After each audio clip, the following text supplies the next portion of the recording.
Før stemmen han samlede et helt folk, var musikken den eneste tilflugten for hans ensomme hjerte. Bob Marley blev født 6. februar 1945 i den vestlige landsby 9 Mile i Jamaica, som fremdeles var under britisk kolonistyre. Faren, en hvid militærofficer, som knap var til stede, døde da Bob var 10 år gammel og efterlod ham i den unge morens enslige omsorg. Sent på 50-tallet flyttede mor og søn til ghettoen Trenchtown i Kingston på letting efter et bedre liv.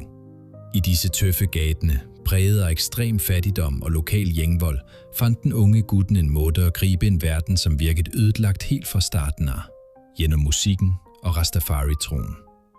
Som 18-åring startede han gruppen The Wailers og lagde ud på en musikalsk rejse, som forvandlede øjers intense rytmer til en træg, tung reggae fyldt med samfundsengagement. Marley så ikke på musikken som ren underholdning, men som et politisk og åndeligt værktøj. Sangene hans gav en stemme til de undertrykte og mane til modstand. Dette syne placerede ham midt i skytlinjen i en voldelig politisk krig i hjemlandet. I december 1976 stormede væbnede mænd huset hans og skjøt ham, bare dager før en gratis fredskoncert. I stedet for at trække sig tilbage, gik Marley på scenen, og 2 år senere klarede han det umulige. Han fik øjers 2 rivaliserende politiske ledere til at håndhilse offentligt foran tusindvis af mennesker. Stemmen hans blev den eneste mulige broen i en nation på randen af borgerkrig. Hans indflydelse voksede over hele verden, men kroppen klarede ikke at holde trin med budskabets intensitet.